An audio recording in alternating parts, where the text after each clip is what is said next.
Hello everyone, কেমন আছো? আশা করি সবাই ভালো আছো।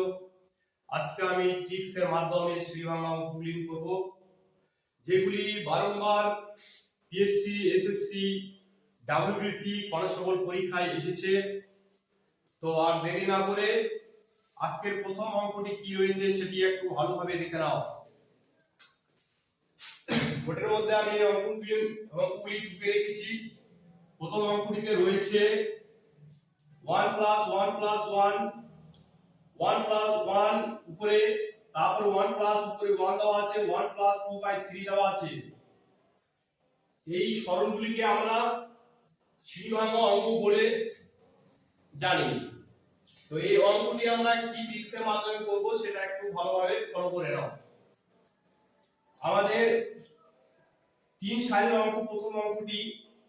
তো প্রথমে রয়েছে 2/3। তাহলে প্রথমে আমরা এই রকম জায়গায় 2 লিখে নিলাম, তার পাশে এই 3টাকে এখানে বসিয়ে দিলাম। তারপরে তিন সারির অঙ্ক, তাই আমরা তিনটি ডট দেব, 1 2 3।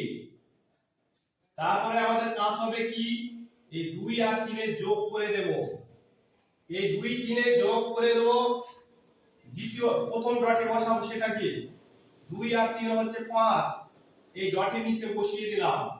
তারপরে কাজ হবে কি, 3 আর 5 এর যোগ করে দেব। 3 আর 5 এর যোগ করে দ্বিতীয় নম্বর ডটে আমরা বসিয়ে দেব। 3 আর 5 এর যোগ করে পাওয়া যাচ্ছে 8। আবার কি করব, এবার আমরা করব 5 আর 8 এর যোগ করে দেব। যোগ করে দিয়ে তৃতীয় নাম্বার ডটে সেটা বসিয়ে দেব। 8 আর 5 এ কত হচ্ছে 13। এবার আমরা আমাদের কাজ কি হবে, এই শেষের দুটি সংখ্যাকে 13/8 করে নেব। প্লাস আমাদের এই প্রশ্নের উত্তর চলে আসলো। তারপরের প্রশ্নটা একটু দেখে নাও, আরো বুঝতে সহজ হয়ে যাবে। পরের প্রশ্নে রয়েছে কি, 1 plus 1 1 plus 1 1 plus 4/5। আবার ওই একই ট্রিক্সের মাধ্যমে এটাও করব। কিভাবে করব সেটা আরেকটু দেখে নাও। প্রথমে 4টাকে বসিয়ে নিলাম এখানে, তারপরে 5টাকে পাশে বসিয়ে নিলাম। তারপরে দেখছি আমরা তিন সারির অঙ্ক, তিনটি ডট দিয়ে দিলাম, 1 2 3। এবার কি করব, 4 আর 5 এর যোগ করে দেব। যোগ করে দিয়ে কত হচ্ছে 9। 9টাকে প্রথম ডটের নিচে বসিয়ে দিলাম। তারপরে আবার কি করব, 5 আর 9 এর যোগ করে দেব। যোগ করে দিয়ে দ্বিতীয় ডটের নিচে বসিয়ে দেব। 9 আর 5 এ কত হচ্ছে 14। এই 14টিকে দ্বিতীয় ডটের নিচে বসিয়ে দিলাম। তারপরে আবার কি করব, 9 আর 14কে যোগ করে দিয়ে তৃতীয় ডটের নিচে বসিয়ে দেব। 9 আর 14 কত হচ্ছে 23। এই 23টিকে তৃতীয় ডটের নিচে বসিয়ে দিলাম। এবার আমরা অ্যানসার কিভাবে করব, এই শেষের দুটি সংখ্যাকে বাই করে নেব, 23/14। ব্যাস, আমাদের অঙ্কটির অ্যানসার চলে আসলো। তারপরে এবার তৃতীয় নম্বর অঙ্কটি দেখে নাও, আরো বুঝতে ভালো হবে। দেখে নাও, এখানে রয়েছে 1 plus 1 1 plus 1 1 plus 1, শেষের দিকে রয়েছে 1 plus 4/5। আবার এটিকে কি করব, প্রথমে 4টাকে বসিয়ে নেব। 4টাকে বসিয়ে নিলাম, তারপরে 5টাকে পাশাপাশি বসিয়ে নিলাম। এবার কয় সারির অঙ্ক সেটা একটু দেখে নেই, 1 2 3 4। 4 সারির অঙ্ক, 4টি ডট দিয়ে দিলাম, 1 2 3 4। এই 4টি ডট দিয়ে দিলাম। এবার আবারও আমরা কি করব, 4 আর 5 কে যোগ করে দেব। যোগ করে দিয়ে কত পাচ্ছি 9 পাচ্ছি। প্রথম ডটের নিচে আমরা 9 বসিয়ে দিলাম। এবার কি করব, 5 আর 9 কে যোগ করে দিয়ে তৃতীয় ডটের নিচে বসিয়ে দিব। 4 9 আর 5 যোগ করলে কত হচ্ছে 9 5 হচ্ছে 14। 14 কে দ্বিতীয় ডটের নিচে বসিয়ে দিলাম। এবার কি করব, 9 আর 14 কে তৃতীয় ডট 9 আর 14 কে যোগ করে তৃতীয় ডটের নিচে বসিয়ে দেব।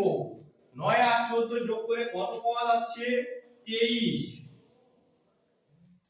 23 পাওয়া গেল। এবার 14 আর 23 কে আবার যোগ করে 86 ডটের নিচে বসিয়ে দেব। 14 আর 23 যোগ করলে কত হচ্ছে? 4 3 এ 7 আর 2 আর 1 এ 3, 37। তাহলে আমরা 86 দুটি সংখ্যাকে অ্যানসার করব। আগের মতো এই অ্যানসারটি করব। কত অ্যানসার হবে আশা করি তোমরা সকলে বুঝতে পেরে গেছো। এবার আমাদের অ্যানসারটি আমি একটু করে দিই। 37/23। ব্যাস আমাদের অ্যানসারটি হয়ে গেল। এই অঙ্কগুলো আশা করি বুঝতে কোনো অসুবিধা হচ্ছে না। এবার আমরা এগুলা শুধু প্লাস দিয়ে করলাম। এরপরে আর কয়েকটা অঙ্ক দেখাচ্ছি আমি, যেগুলি মাইনাস দিয়ে রয়েছে সে কয়েকটি দেখাবো। এবার সেই অঙ্কগুলি আমি একটু টুকে নিই বোর্ডের মধ্যে।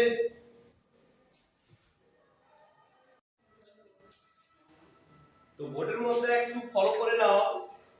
প্রথমে যে প্লাস দিয়ে যে অঙ্কটি ছিল সেটাকে আমি প্রথম নাম্বারের অঙ্কটাকে মিশাইনি, কেননা এটাকে প্লাসের ক্ষেত্রে যেভাবে করেছিলাম, কিন্তু সেই ক্ষেত্রে এখানে মাইনাস দিয়ে যেটা করব, যেহেতু মাইনাস হবে, মাইনাস আর প্লাসটা কিভাবে তফাৎ হচ্ছে সেটা একটু দেখে নাও। তাছাড়া একই সিস্টেম একই নিয়ম, এখানে ভালোভাবে ফলো করো। এখানে পাশের উপরে 1 রয়েছে, 1/5 এখানে। তাহলে প্রথমে ওই নিয়মের মতোই 1 কে এখানে লিখে নিলাম, পাশে 5 কেও লিখে নিলাম। এবার আমাদের কয় সারির অঙ্ক সেটা একটু দেখে নাও। 1 2 3, 3 সারির অঙ্ক, তাই আমরা পাশাপাশি 3টি ডট দেব। 1 2 3, 3টি ডট দিয়ে দিলাম। যেহেতু আমাদের প্রশ্নের ক্ষেত্রে 1 মাইনাস করে রয়েছে, সেই ক্ষেত্রে আমরা এই 5 থেকে 1 বাদ দিয়ে দেব। 5 থেকে 1 যখন বাদ দিব তখন আমাদের 4 করে থাকবে, সেই 4টিকে প্রথম ডটের নিচে বসিয়ে দিব। তাহলে 5 থেকে 1 যখন বাদ হবে তাহলে 4 রইল, 4 কে আমরা প্রথম ডটের নিচে বসিয়ে দিলাম। এরপরে আবার দেখো 5 এর 4 থেকে 5 বাদ দিয়ে দেব। এবার আবার 4 থেকে 5 বাদ দেব। 4 থেকে 5 কিভাবে বাদ দেব?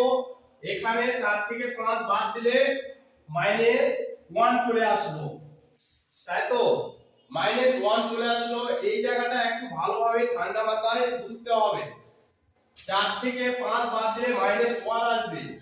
এবার -1 থেকে 4 আবার বাদ দেওয়া পড়বে।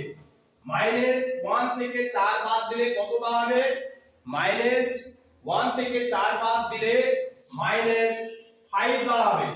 এই 5টি আমরা এখানে বসিয়ে দিলাম। এবার অ্যানসারটি কিভাবে করব? এই শেষের দুটি সংখ্যার আমরা অ্যানসার করব।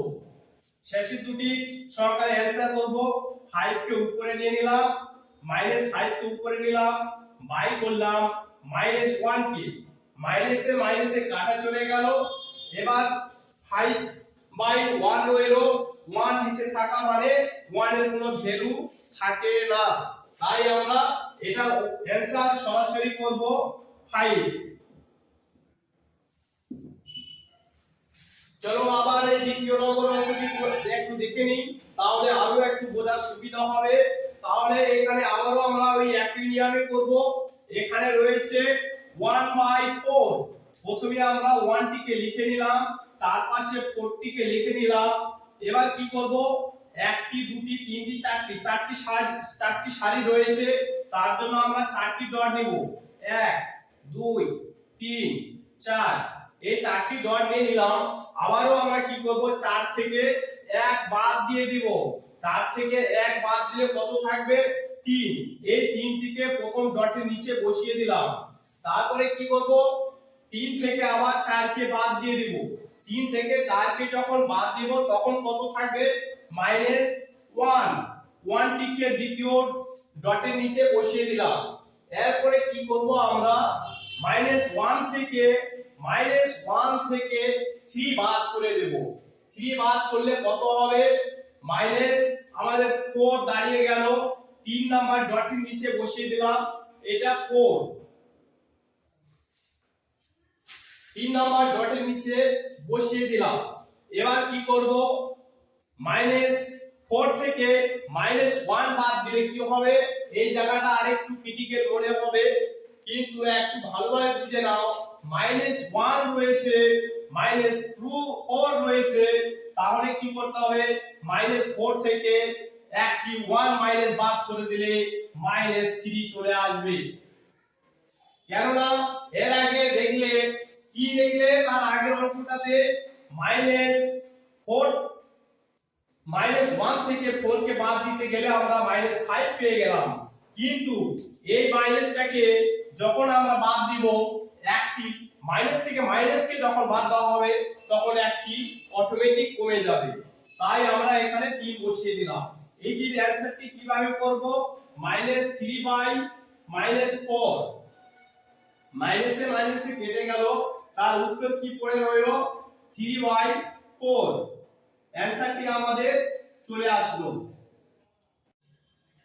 তো এই টাইপের অঙ্কগুলি যদি বুঝতে কোনো অসুবিধা হয় সেটা কমেন্টে করবেন।